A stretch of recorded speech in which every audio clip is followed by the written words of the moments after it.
Welcome to GM Tips, and today's topic is dun dun dun. It's part two of my topics of the week, Giants Revisited. And actually, it's the topic I'll throw off there, but I'm not going to use that title because it's Paizo's title, so I won't do that. But again, this is for fantasy campaigns and Giants. So those of you in the sci-fi world and the more modern world, I'm sorry. This is my kind of a break and more for the fantasy side of things. But again, a lot of times I find that the newer stuff, the modern stuff, doesn't need as much boosts to it as the fantasy does. Fantasy is a great setting, but so often GMs and DMs burn out on it because of lack of new creative ideas. We run out of ideas. Let's just be frank about it. At some point, the well goes dry. And not that any of you have ever experienced that, heaven forbid, the well going dry. But we're going to look at these guys a little bit more. And I want to do a good deep dive on giants because I feel like so often giants are a misunderstood creature. Um, they are a brutish creature. They are a brawler creature in most people's campaigns. Some of them are very stupid. Others are just mean and vile. What we're going to take a look at today is the different aspects of the different types of giants, and I'm going to pick some core ones that are in this book and in some of the codexes. There are other giants. Keep in mind there are so many different giants, and in fact, let's do this real quick. Let's just take a look. I'm going to take one quick perusal at giants under Pathfinder alone. Now, mind you, 5e has a lot of similar giants to it as well. All right, so let's see, giants, Pathfinder, giants, and do my little search here. But I want to make sure I give a full overview on all the types of giants that present themselves. So let's take a look at all the different types of giants there are.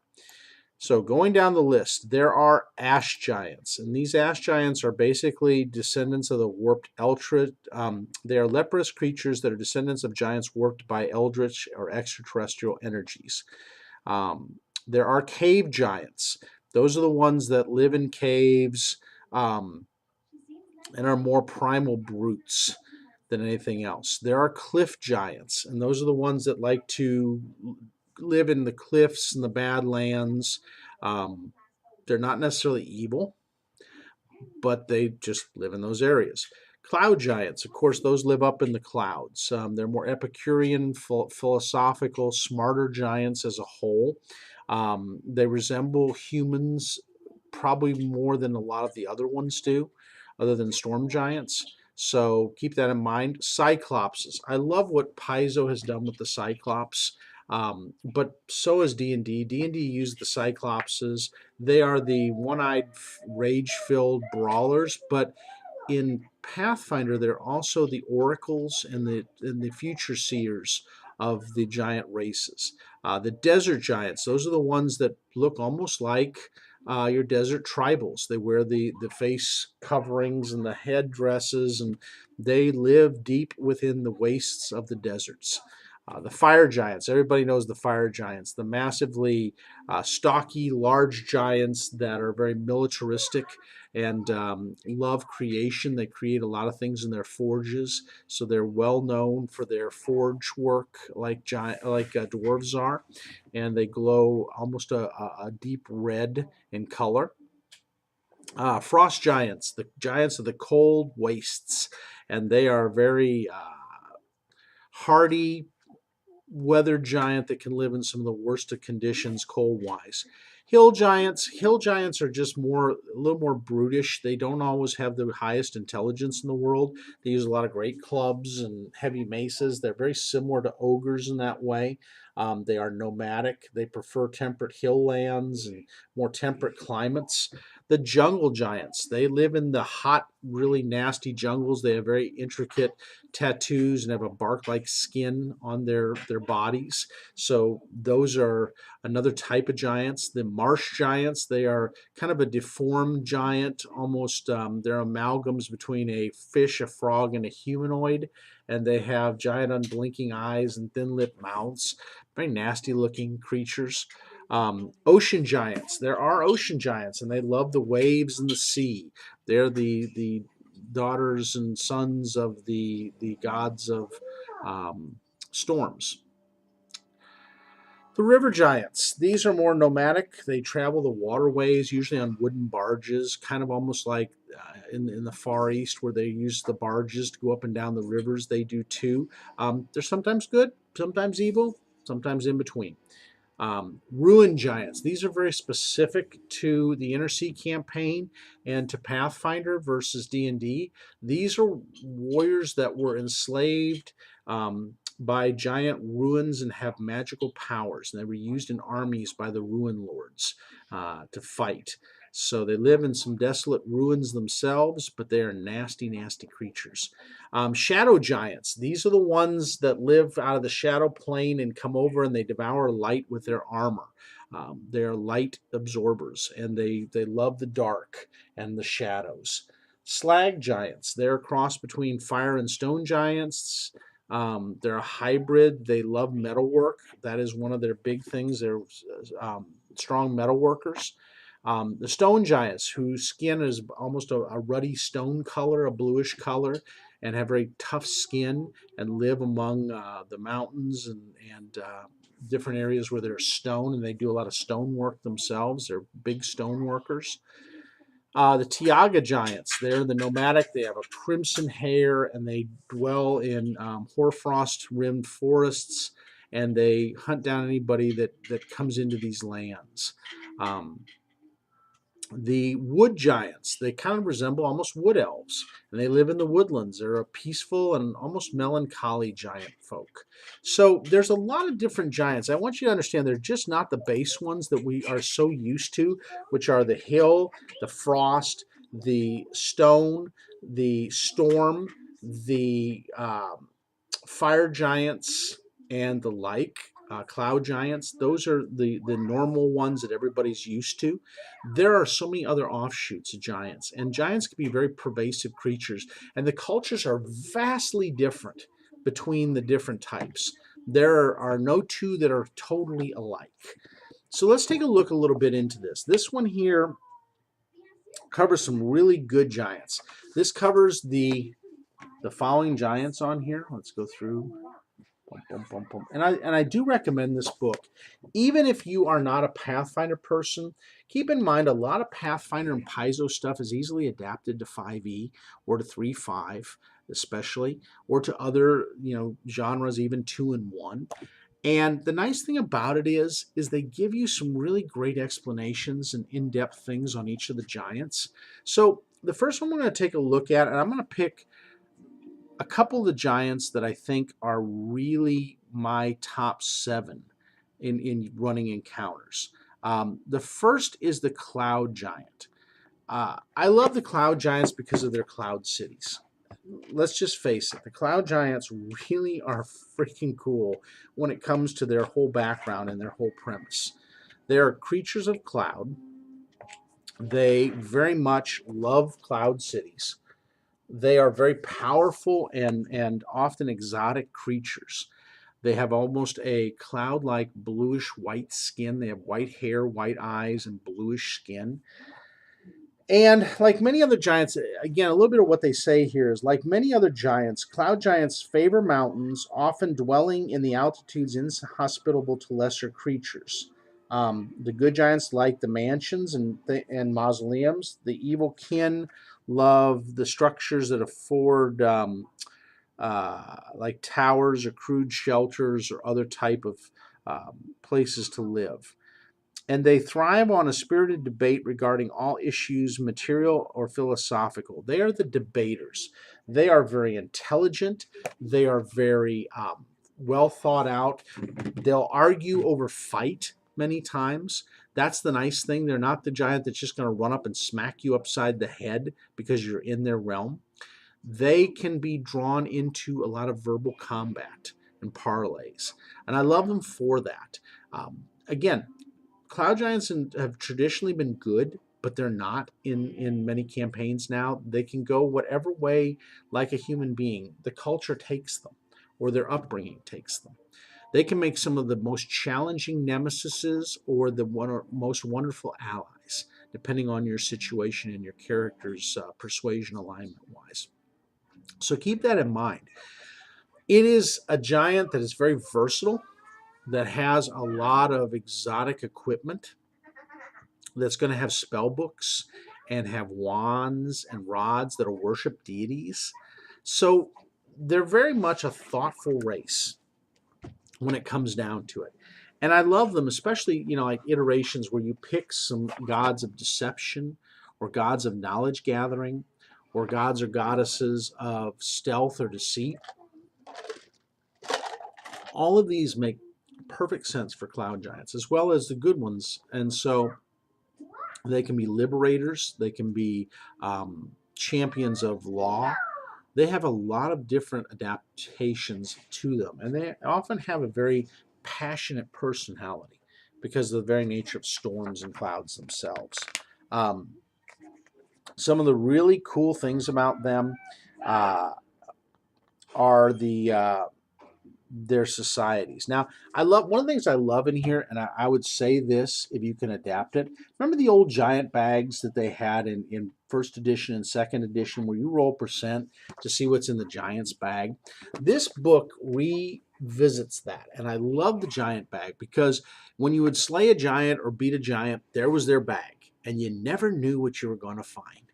You could find something powerful like, say, an ivory brush and comb set that is very valuable, to a scented oil that maybe they like to wear because it makes them smell better, to a masterwork instrument that could be played, to a half-smoked goose. I love it. See, these are the fun of a giant's bag. It was a bag of tricks you could just pull out, and the party was never failed to find something unique every single time with the bags. So Cloud Giant is my number one. My number two, you're going to figure it out, is the Storm Giant. I have always loved the Storm Giant. If you look at the Storm Giant, just in general, they are such an interposing creature and just really make you feel the power of their very nature. Ooh, excuse me. Got some yawns going now. I love this description in the book. The sky cracked and roared as though the thunder clouds above were aflame. My fellow shipmates clambered up to deck to gain their bearings and keep our rig afloat, but I was too transfixed by the sight above to even help my crew and could only stand there dumbstruck. I don't know if he leaped up from the waters or down from the heavens themselves, but when that armor-clad giant made himself known, his bow drawn and his fistful of lightning, I knew that this storm was going to be the least of our worries. You see the very natures. They were once called titans of the storms. The storm giant is probably the most powerful giant in all the books. They're the children of both sea and sky themselves, and love the very nature of nature itself. They easily stand over 20 feet tall and weigh 12,000 pounds, so they're not easily bowled over by any party. Each storm giant family or clan is guided by the eldest matriarch or patriarch, so it has both sides. It can be a matriarchal or patriarchal group, and they form alliances. They tend to be the ruling class of the giants, and they do have long lifespans. Love them for that. In the realms, you could make them the children of the weather gods and goddesses, because it's really what they are. They love the storms. They love the craziness of them. Most times they're not lawful. They can be lawful like any creature, but they're just chaotic most days, a little bit chaos. Again, they have beautiful bags for them in this book. what I love about them is the fact that in the different adventures that were about, the enemy at the end of the giant books of old from D&D was a storm giant. Same thing with the Paizo's Giant Slayer series. You have a very nasty storm giant at the end. That's all I'm going to tell you. Nothing more, nothing less. I love the fact that a whole adventure path has been written about it around the different giants, but the storm giant has always been the most devastating. If you take a look at the standard hit dice for it, I'll give you the standard hit dice for a storm giant. And it's not an easy thing. And this is in most of the books. It's normally 32 hit die creatures, okay? So a 32 hit die creature is not easily taken down. You're talking on average 200 plus hit points for one giant. And usually the strength is way up in the 30s, almost to 40. So they are not easily beaten. And why do I like them is because a party coming across a 40 strength creature is not just going to run up and take a swing at it. The chances of survival from the hit alone are difficult. I mean, you have to be really high level. You're going to reason with them more times than not. They are a little bit on the arrogant side, more so than cloud giants. So you better have something good to say to them that will hold their interest and that will bluff them, because you're already going to be at a disadvantage going in. Storm giants are not known to suffer the droll or the mundane. They want something interesting. So if you bring them interesting news, knowledge, something that will pique their interest that they've never heard before, a chance at wealth or rising in stature, then you'll gain the giant's attention. But these, again, are not your brutish-style giants that just love war. They are thoughtful, but they are temperamental like the storms. So keep that in mind. They can go from calm and placid to a fiery lightning storm in a matter of seconds, depending on the way you address them and how you work with them. So number 2. Number 3, I love the Tiaga Giants. They're something new, and let's just face it, Tiaga Giants are the wanderers of the bunch. They live in some very nasty conditions themselves. So let's go over here, and I'll show you the example of a Tiaga Giant. This is a Tiaga Giant. They live in some of the most cold areas. So wherever there's kind of a hoarfrost, and their nature is that they are more of a tribal people, almost like the barbarian types. So I hate to use the thing that they're a barbarian giant, but they're a nomadic giant. They gather in large family groups that encompass the local family and extended family members. And they have totems that they worship. So they worship a lot of spirits and the spirits of nature themselves. I love that Paizo really takes some time in digging into this. So keep this in mind, even for your D&D adventures and the things you're doing Wizard. These are well thought out giant. They look at omens and signs. They're very much a tribal style giant, but not the tribal style that are known in the Frost and the Fire, that are more modern or live in big forts. They don't do this. They would live in a small village of huts and yurts. They would be almost your Native American giants, is the best way I can put them. Very superstitious at times. They don't love civilization. They're not huge onto roads and stuff like that. They love to live in the outlier areas. And they have some unique equipment that go with them. So if you take a look, again, they have some really neat bags with them. But I look at the fact of who is there. So let's look at this guy right here. That is the giant. I love the skin coloration. I love how they're set up. They are the barbarian of the giants, outside of the hill giant. So that's number 3. Number 4, I love the frost giant. I have always been a fan of the frost giant. Tribal raiders who make their homes in frostbitten north, followed by the whims of merciless jarls, waylaying travelers for sport and food. They are the Vikings of the giants. And they're very different than the fire giants, who are a little bit tougher and more passionately fired and crafty. They live more by the law, whereas the frost giants don't. They are more chaos and neutrality. They love the cold climes. They love hunting and proving themselves.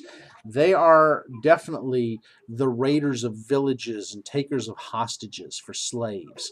They are absolutely the Viking of giants, and I'm going to say it again and again. The Jarls control everything. They have thanes under them that also obey them and do their whims. They are definitely they're not they don't like magical powers. There are some sorcerers among them, but they are rare. Most are shamans and other sorts and clerics. They are not big. Kostaki is their god, a man that was transformed from a man into a giant by Baba Yaga. So there's a huge resentment towards worshippers of Baba Yaga. The frost giants are not in love with that. There's some that align with her, but Kostaki usually pulls them away because he hates her with a passion.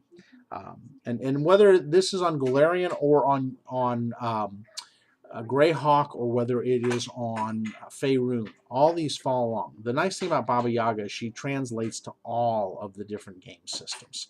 So they have really an enmity with her, and the followers do. They are not. They're bloodthirsty, brutal. They're spoils. They eat the humans afterwards in that cannibalistic way. They're very warlike, and they do show reverence to their dead. They do put them in tombs and places of reverence, and if you go in there and break in, you are at odds with the giant clan. So, number 4, my frost giants. Number 5, the fire giant. I love the fire giant, and I think honestly, outside of the cloud and the storm giants, one of the most powerful and toughest giants to defeat. They are very much about uh, fascist law, is the best way I can put it. They're the fascist giants of the bunch. Um, the description from Gareth Tingrog of Karlsgard, which is one of the many areas of the Ulfen in the realms of the Inner Sea, says, "It's so strange. Fire giants don't bellow, howl, or even scream in pain. They just look at you with those burning eyes and a smile of a killer, a butcher who is really likes to his job. Stab him in the guts, and like as not, they'll break the blade off, still stuck in them, and then pound you like a piece of cheap steel. They're just so serious. You'd think a fire giant would be more hot-blooded, am I right? Grudging nod is all you're going to get. And just pray the giant doesn't chuckle and say, 'My turn,' and trust me, you don't want to hear that." So they're not like the frost giant that howls at you and does the battle cries. When you stab them, they just look at you with those blazing eyes, and like he said, it's like they're saying, "My turn. Nice shot. You didn't take me down. Now I'm going to hit you." And usually their weapons are devastating. These are the giants that can have the adamantine weapons, that can have the mithril weapons, because they are the forgers of the hottest forges. Even volcanoes do not bother these giants. They are just that nasty. If they throw a blasting boulder at you, heavens forbid, run. They like to throw flaming boulders and magma and lava. Um, they have a lot of things about basalt, and otherwise their bags are very interesting and intricate if you get a chance to look at them. Whoops. They definitely make for some interesting bags. Um, they're devastating. Their strength is a 31. They're not a storm giant, but they're still nasty.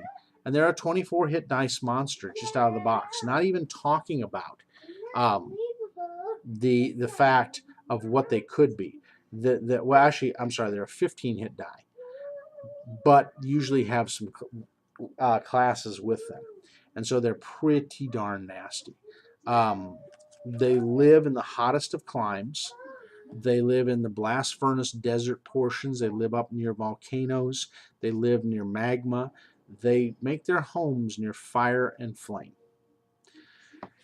And as most of you have experienced in your life, fighting fire giants is not an easy prospect as compared to frost giants. I hate to say one's tougher than the other, but the fire giant is definitely tougher. And 2 or 3 of them against a party is certain death in most cases, especially at low and mid levels. So keep that in mind. Now, will they negotiate? Of course, especially when they can get their hands on some valuable metals, but they don't regard humans with much regard. However, never says that they won't work with you. They just, um, they have a communal unity as a race where most other giants don't.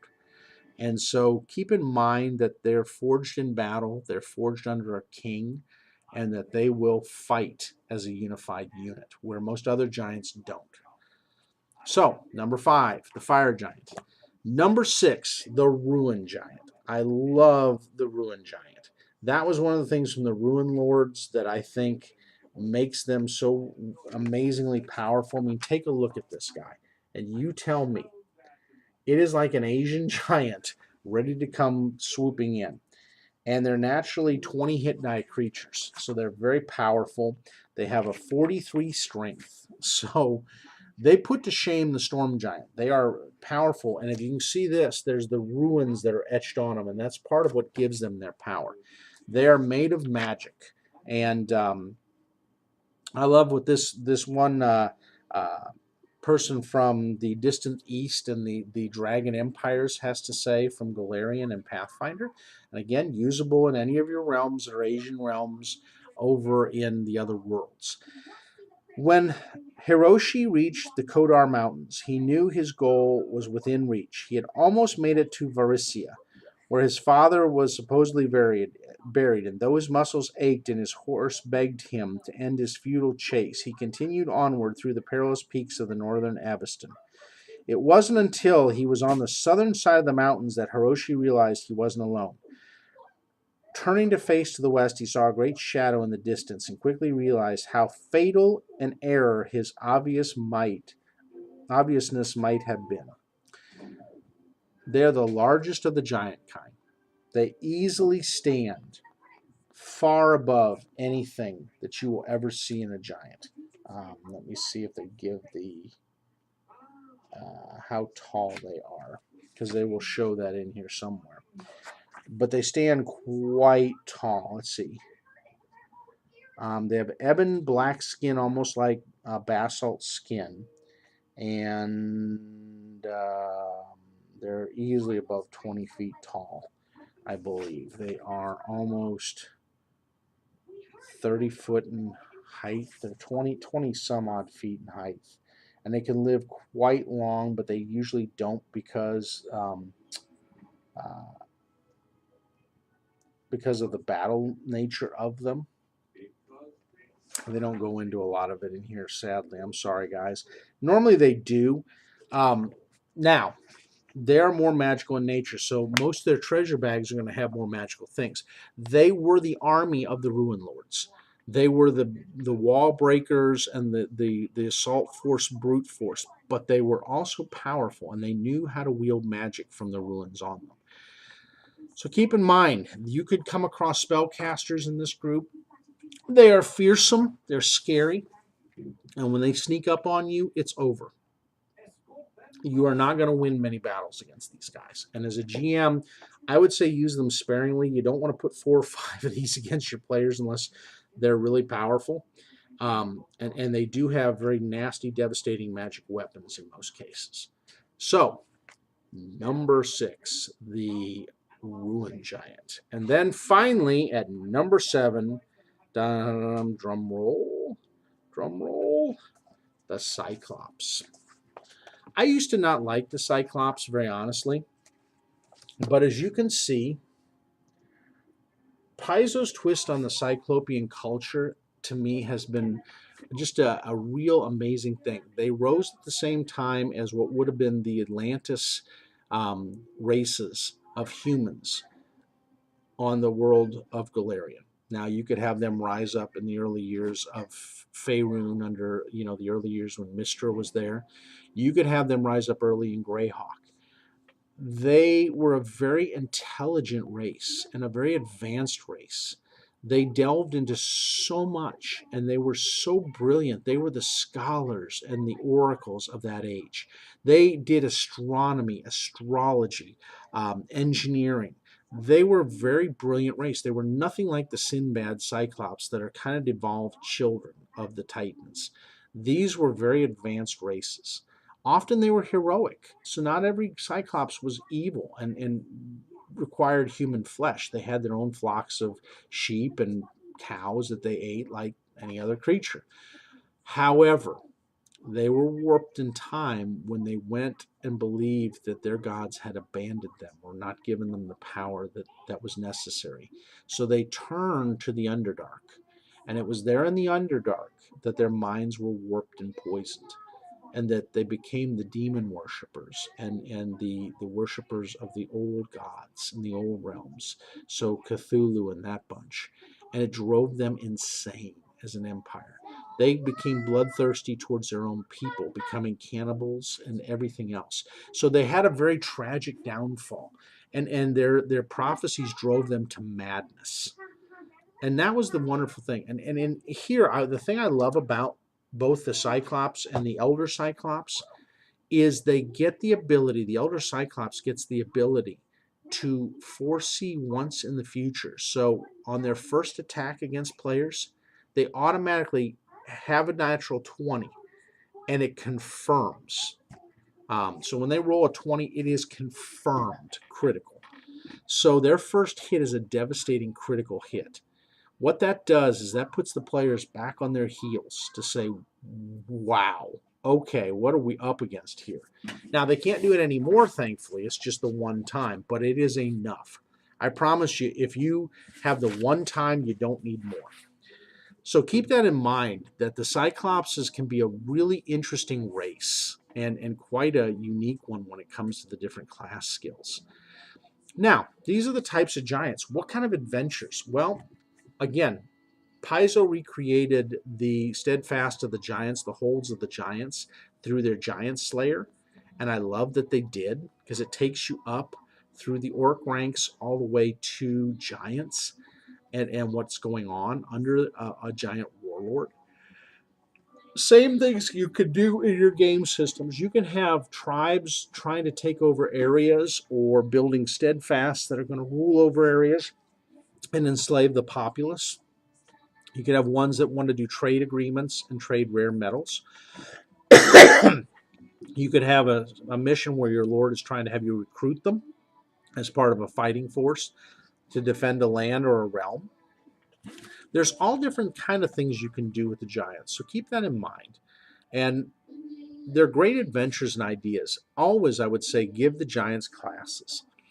Just like humans, they get classes and they go up. Now, you got to watch the challenge rating that you don't, they're already tough to begin with. So you don't want to go outrageous.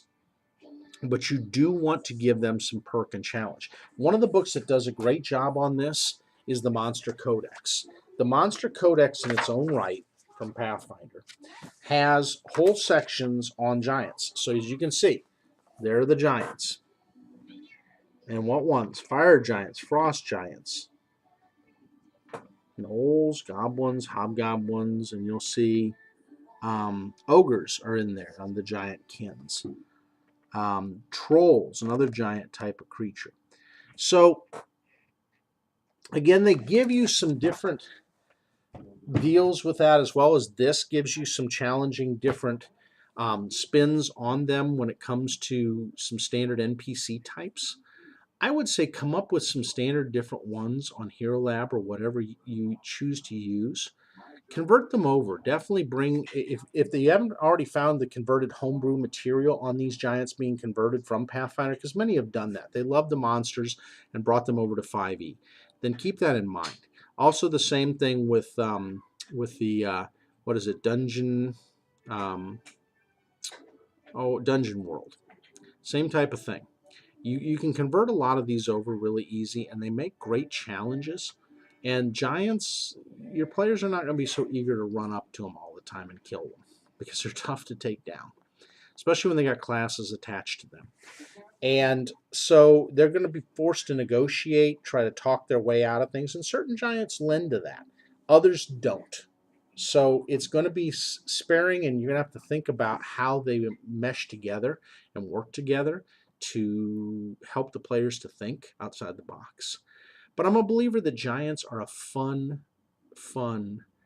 monster to play as a GM and to run for a campaign. So keep that in mind as you go into designing campaigns, that a giant-based campaign is a lot of fun. And you can make the weapons to where they shrink or they don't.